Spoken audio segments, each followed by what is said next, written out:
Hi guys, Assalamualaikum. It's me again, AZREENAJIHAH. Welcome back to my channel. So in conjunction of finish my test this evening, I would like to do a dedicated video on sharing you my opinions and my experience with my iPad and my MacBook Air. If you hear me saying MacBook instead of laptop, just so you know, I'm using MacBook and I'm not like a tech geek, so don't come at me if I, not expressing the laptop the most because I'm using MacBook. And if you guys are interested to watch this video, get to know about iPad and MacBook, sit back, relax, grab a drink, grab some food and enjoy this video. Let's do this. Basically, this video is mostly about whether you should get an iPad or MacBook specifically. Before I even start with my sharing session, I'm just gonna share you a little bit of story about my journey with this MacBook. So I have been using MacBook ever since when I was in Form 4, so roughly around 6 years. Almost to 6 years. That time I used MacBook Air, the small one, 11-inch. But then I jual, and a few months later, like baru je, around 2020, I bought this new MacBook Air. This is 13-inch. Okay, that's the story behind the MacBook Air. Meanwhile, my iPad, I've just recently used it, and this is actually iPad only. The name is just iPad 7 Gen. Kalau orang tanya iPad apa, just cakap je iPad 7 Gen. Sebab nama dia is like literally just iPad. There's no iPad Air or iPad Pro whatsoever. This is 10.2 inch. It didn't come with the Apple Pencil. I buy it separately. And this is in the color rose gold as well. Matches my MacBook Air. Alright, just use this for, I would say, a year now, because I bought this last year in April or May, I can't remember, but it is almost a year with me. Okay, enough with the story. I would start first with the iPad. Alright, so first let us just talk about the iPad, because I know some of y'all are watching right now are mostly wanting to know about the iPad, and let's just dive right in. Dari physical yang kita nampak, iPad is so convenient, it's so handy, it's so ringan, it is, you can carry around, and so it's very convenient in terms of you want to carry it. So it's very easy to reach.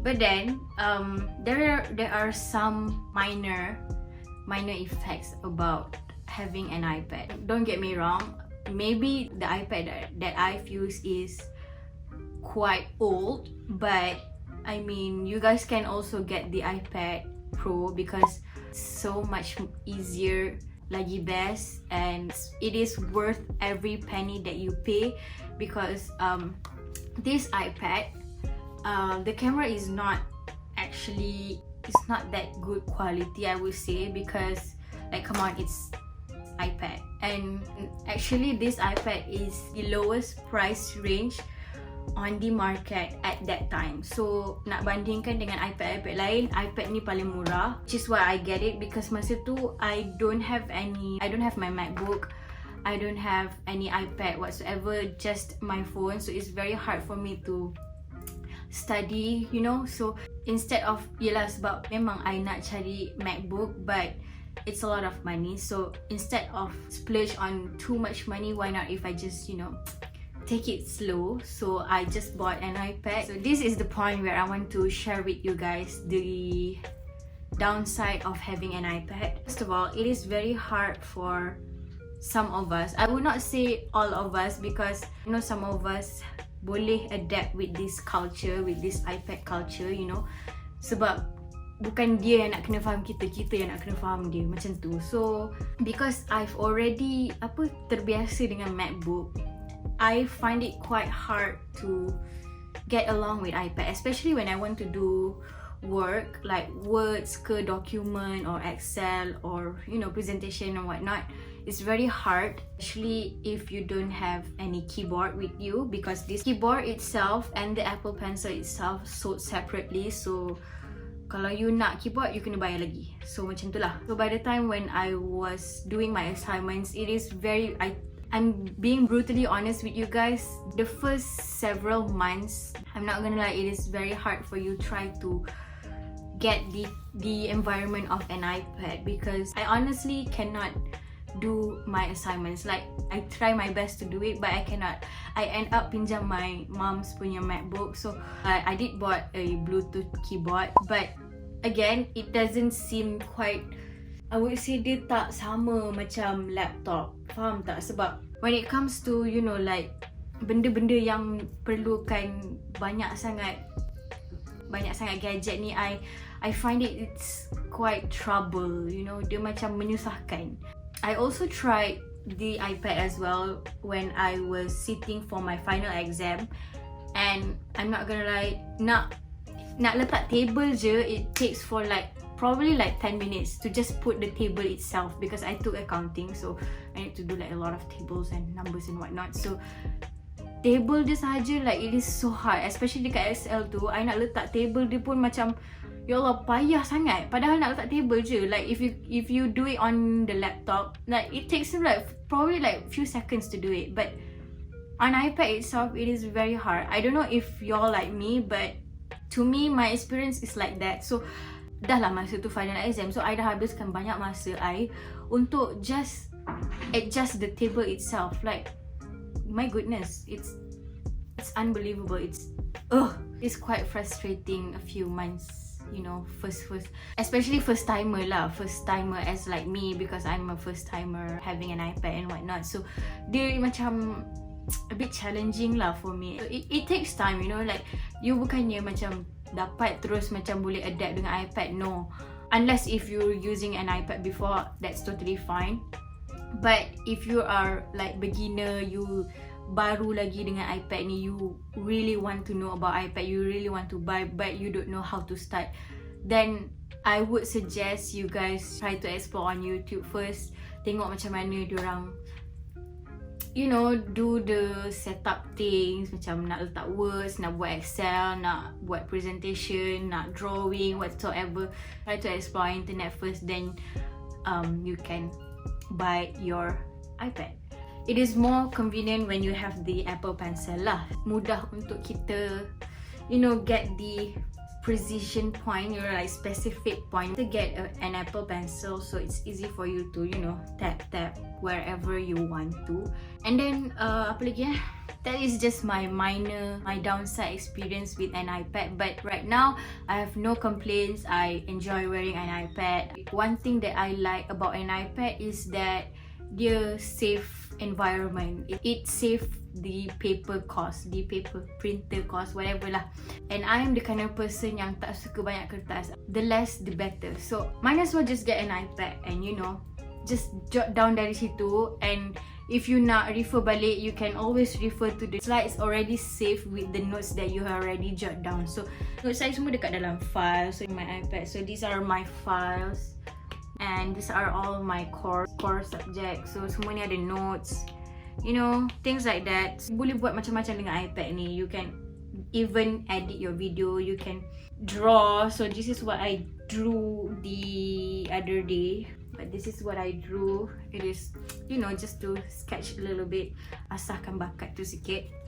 So yeah, that's pretty much it about an iPad. Next, I will talk about the MacBook. Okay, so I know, I mean, obviously some of us use a laptop, but if you guys are watching this and want to upgrade your laptop to MacBook, then why not, right? I mean, I will talk a little bit of MacBook. Being brutally honest with you guys, I have no complaints, no bad experience with MacBook before, like, because I love MacBooks so much. The battery itself, it lasts up for 2 years pula dah. 2 days, battery dia sangatlah lama, long lasting, and you can have sleep mode. I mean, obviously laptop lain pun ada sleep mode, cuma okay, bila sleep mode dia, dia punya nak buka, nak restart balik tu, it doesn't take too long. So I love benda ni, dia sangat convenient, dia sangat cepat. Especially if you using Apple products, like macam you using iPhone, you pakai iPad for instance, then might as well just get a MacBook. Sebab if you nak transfer tak kisahlah nota or slide the lecturer gave from the WhatsApp, you can always airdrop from here, or very easy for you to transfer things, gambar ke apa-apa ke lah. Sangatlah memudahkan hidup you. Okay, tak tahulah, I tak tahu nak cakap macam mana lagi. Sebab sekarang ni, the newest MacBook, the on off button, right, dia dah ada Touch ID right here. So it's very convenient. Like, you tak payah nak tap your password, you can just put your finger and voila, you can open your MacBook. It's very easy, and dia ringan, and obviously lah dia besar, tapi dia best to do works, whatever. If you don't have much money to buy a new iPad, just get a second hand one. I ada jumpa satu Shopee account ni, dia jual second hand MacBook, and I will link on the screen somewhere so you guys can, you know, boleh beli dekat situ. And dia sangat trusted seller tau, sebab I baca dia punya rating semua tinggi-tinggi, and dia punya feedback semuanya bagus lah. So memang dia trusted seller lah, dia bukan tipu punya. So sebab tu lah I beli MacBook, sebab I dah pakai iPad dan I tak suka pakai iPad masa tu lah, sebab I rasa dia menyusahkan. That's why I mesti ada MacBook, sebab I tak boleh kalau tak ada MacBook. But I just love my MacBook so much, which is why I decorated my MacBook and have a lot of stickers in here.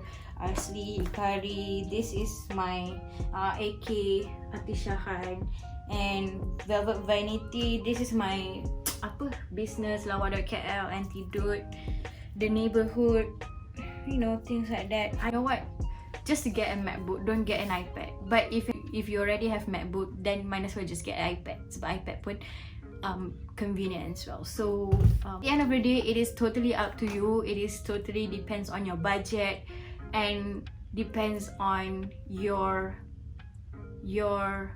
necessity in using it in the future. Keperluan untuk guna pada masa depan. Damn.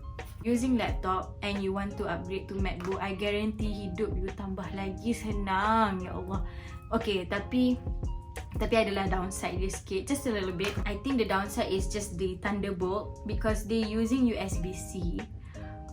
Because previous MacBook keluar USB, but you know, zaman dah makin canggih, so dia dah keluarkan USB-C, and have to buy the adapter itself to masukkan USB, because most of the printers pakai USB. So bila nak print tu is a little bit susah lah, sebab you kena ada the adapter itself. Itu macam ni lah. So adapter ni pun bukannya murah, tapi you boleh je jumpa murah dekat Shopee, tapi I tak percaya sangat lah. It's kind of pricey for 90 something, and dia ada banyak lah. Dia ada USB, dia ada HDMI, VGA, and apa ni, I don't know, this is probably projector. So yeah, so you masuk dari port ni, Thunderbolt ni, so boleh lah cocok you punya printer ke, pen drive ke, whatever. Obviously if a guy watching this and nak beli MacBook, macam tak sesuai lah, sebab I know some of the guys wanted to buy the laptop yang gamer punya. So that's totally fine. I tak encourage pun, but it's just my opinion. I mean, you guys may agree to disagree, that's totally up on you. I tak marah pun if you nak disagree with me, because you know, everyone has their own opinion. So end of the day, it's all up to you. So wanna get an iPad, go ahead. If you have extra coin, extra money, you want to splurge on having a new MacBook, might as well just get one too. If you dah comfortable with your own stuff, then why bother, you know? Tak payah nak paksa diri you untuk beli. And this video is not tak wajibkan you untuk beli. You must buy this, you must buy tu. Tak. It's just I'm just sharing you guys some of my opinions and my stories with my iPad and my MacBook. Okay, so yeah, I hope this video will be somehow helpful for some of you guys, and do give this video a big thumbs up if you think that this video are helpful for you, and also do comment down below what are the things that you want me to share. I mean, I obviously can share about my Apple Watch. Apple Watch ni banyak sangat I nak cerita sebab dia banyak sangat benefits dia. I really love this one. Just comment anything if you want me to review this Apple Watch. So yeah, I think that's all in this video, and see you guys on my next video. Bye bye. Assalamualaikum.